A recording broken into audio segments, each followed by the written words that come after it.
다 함께 사도신경으로 우리의 신앙을 고백함으로 8월 29일 목요일 아브라함 기도회를 시작하겠습니다. 나는 전능하신 아버지 하나님, 천지의 창조주를 믿습니다. 나는 그의 유일하신 아들 우리 주 예수 그리스도를 믿습니다. 그는 성령으로 잉태되어 동정녀 마리아에게서 나시고 본디오 빌라도에게 고난을 받아 십자가에 못 박혀 죽으시고 장사된 지 사흘 만에 죽은 자 가운데서 다시 살아나셨으며 하늘에 오르시어 전능하신 아버지 하나님 우편에 앉아 계시다가 거기로부터 살아있는 자와 죽은 자를 심판하러 오십니다. 나는 성령을 믿으며 거룩한 공교회와 성도의 교제와 죄를 용서받는 것과 몸의 부활과 영생을 믿습니다.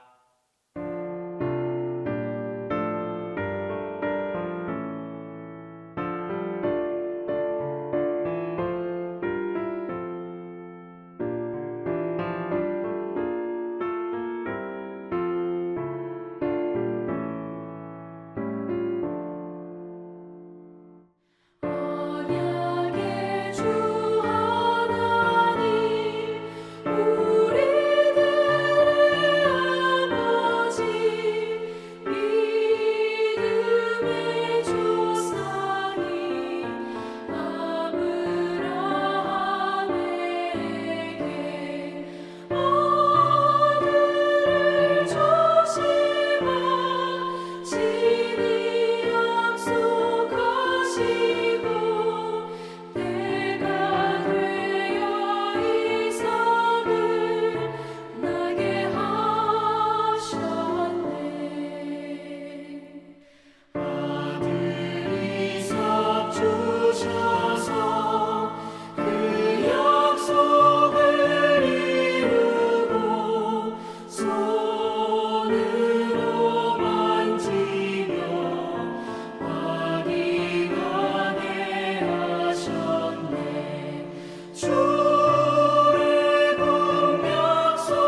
위로하면 주가 상급을 주시겠네.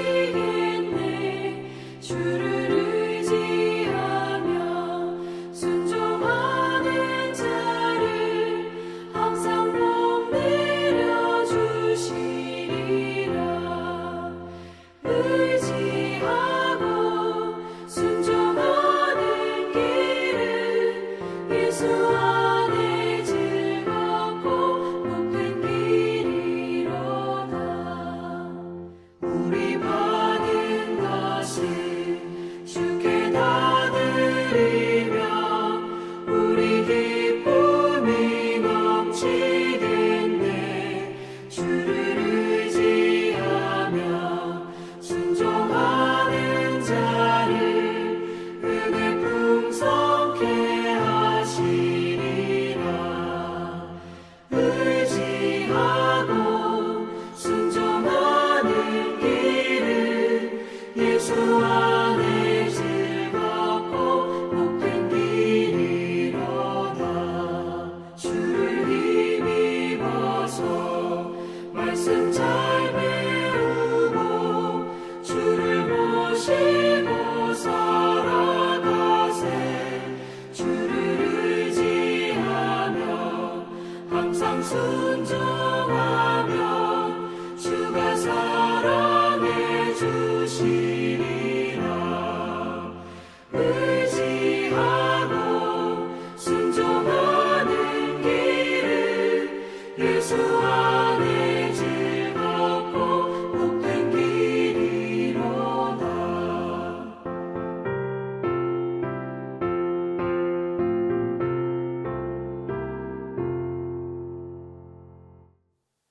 오늘 우리에게 주신 하나님 말씀은 로마서 4장 13절에서 25절입니다.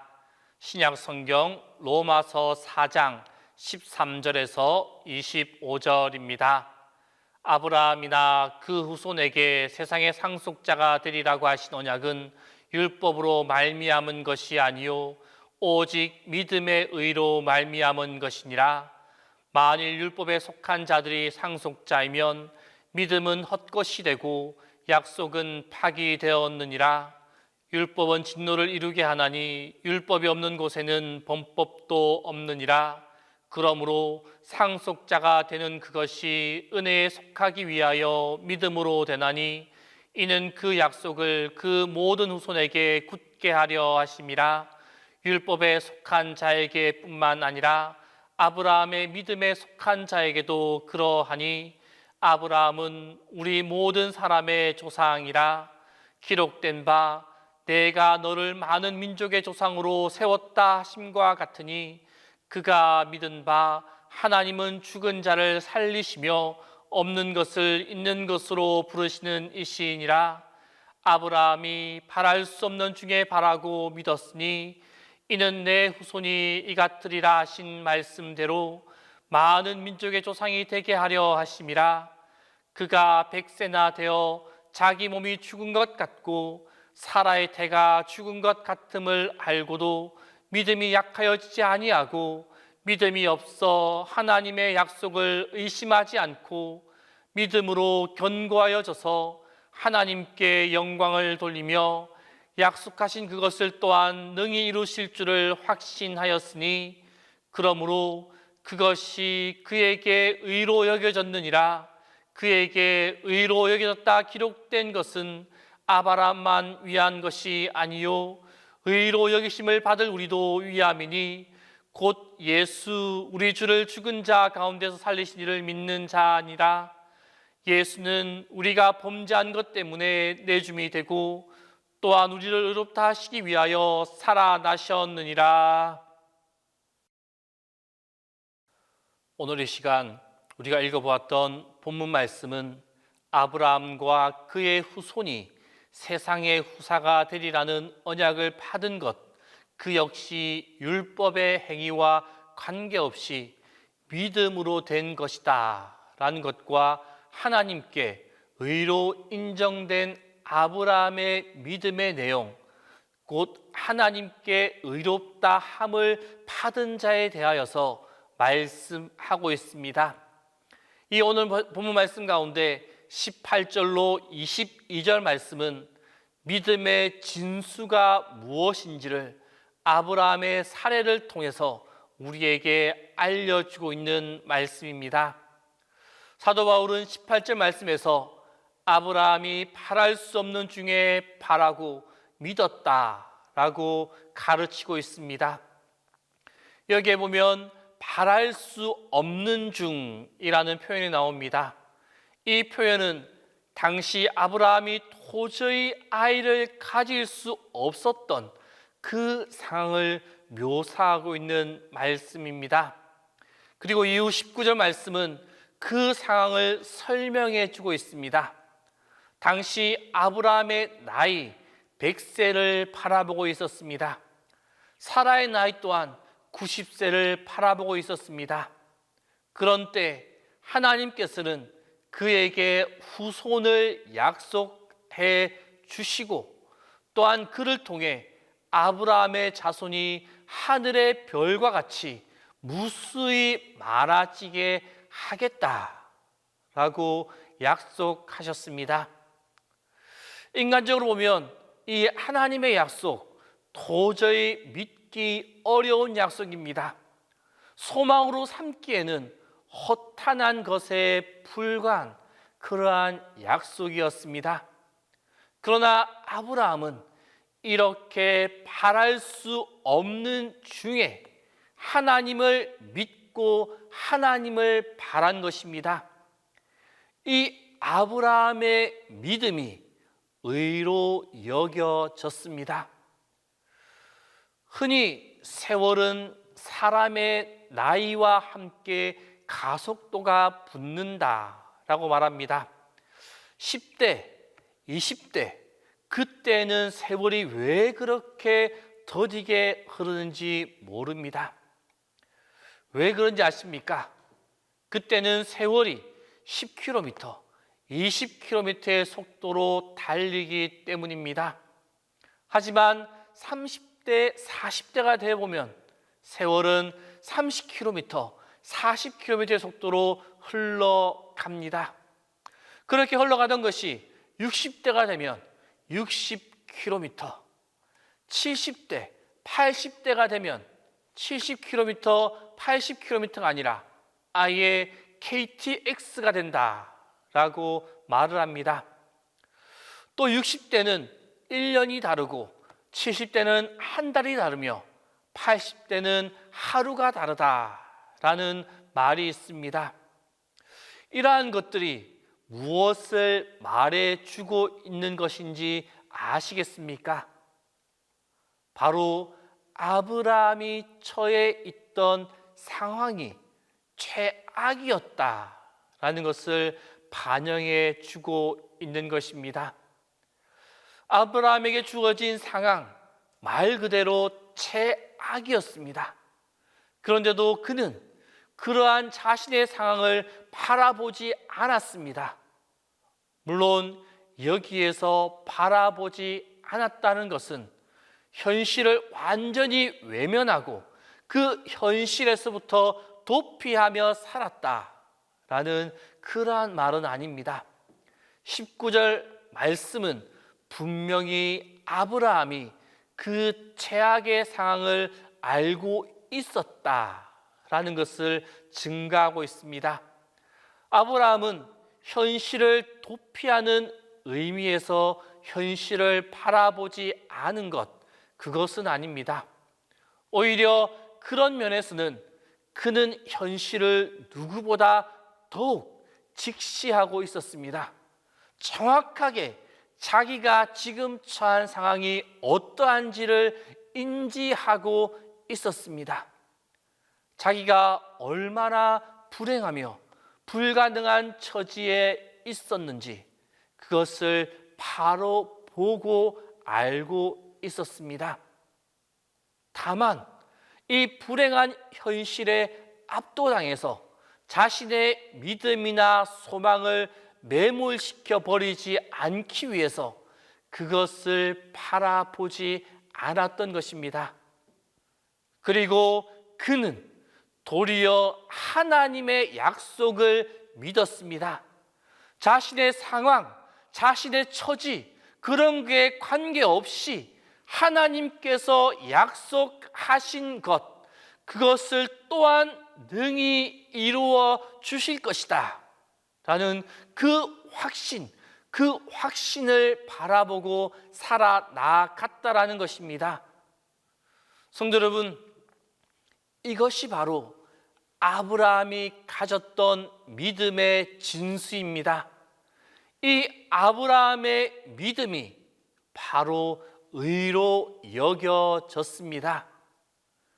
우리가 가져야 할 믿음, 그 믿음이 바로 이러한 믿음입니다. 어떤 사람도 자신할 수 있는 사람은 아무도 없습니다. 우리의 모습 이대로 어떻게 우리가 그리스도와 함께 할 수 있는 후사가 될 수 있겠습니까? 사람은 그 누구나 자신의 모습을 정확히 볼 때 절망할 수밖에 없습니다. 그러므로 자신의 처지에 관해서 물론 정확하게 알아야만 합니다. 하지만 자신이 처한 모습 그 자체만을 보면 안 된다라는 것입니다. 그것은 이미 믿음이 아닙니다. 아브라함 무엇을 보았습니까? 성경 히브리서를 보면 그가 하나님이 계획하시고 지으실 터가 있는 성을 바랬다라고 말씀하고 있습니다. 여기에서 말하고 있는 성, 어떤 곳입니까? 바로 하나님의 약속이 있는 곳입니다. 약속의 당사자인 우리 하나님이 계신 그곳입니다. 그러므로 그것을 바라볼 때 우리에게는 희망이 있습니다. 절망적이었던 우리의 마음이 희망으로 바뀌는 역사가 일어나게 되어집니다. 그러므로 이제 우리의 눈을 돌려서 하나님을 바라볼 수 있기를 바랍니다. 비록 바랄 수 없는 중에라도 하나님을 믿고 하나님을 의뢰하며 나아갈 수 있기를 바랍니다. 그리할 때 우리가 믿는 대로 이루어 주시는 하나님의 은혜가 우리 가운데 가득 임하게 될 것입니다. 기도하겠습니다.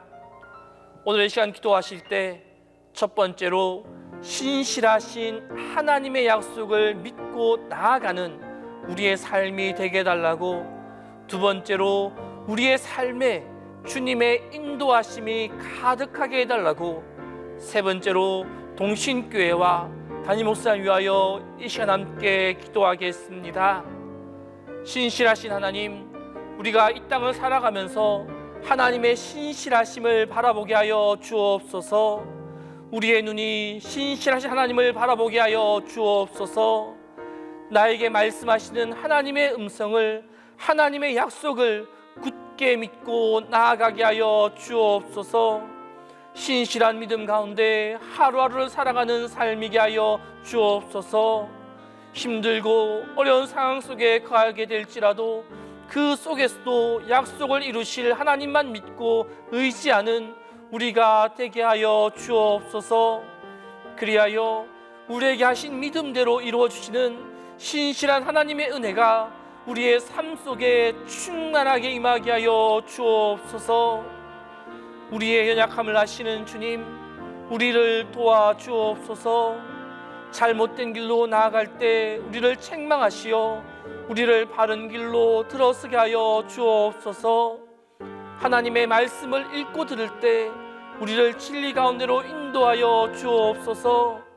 우리가 방황하고 때로 지쳐 있을 때 주님은 우리를 위하여 대신 간구하여 주심을 믿습니다. 그리하여 모든 것이 합력하여 선을 이루도록 인도하여 주옵소서. 우리의 연약함이 사라지고 주님의 은혜와 성령의 도우심이 가득 채워지는 우리의 삶이게 하여 주옵소서. 거룩하신 주님, 우리와 함께하여 주옵소서. 그리하여 우리의 삶 속에 주님의 인도하심이, 주님의 보호하심이 충만하게 하여 주옵소서. 우리 동신께와 함께 하시는 주님, 우리 교회에 주님의 창조하심의 은혜가 가득하게 하여 주옵소서. 주님의 새롭게 하심으로 다시금 힘을 얻는 교회가 되게 하시고, 동신의 모든 성도들 삶 속에서도 주님의 다시 새롭게 하신 은혜가 가득하게 하여 주옵소서. 주님의 새 창조의 은혜로 동신교회가, 동신교회의 모든 성도들 삶이 다시 일어나 힘차게 나아갈 수 있도록 인도하여 주옵소서. 주님, 담임 목사를 위하여 기도합니다. 주님의 도우심과 인도하심과 보호하심과 영육간의 강건케 하심이 매 순간 함께하여 주옵소서. 주님, 지금 기력이 많이 약해진 가운데 계십니다.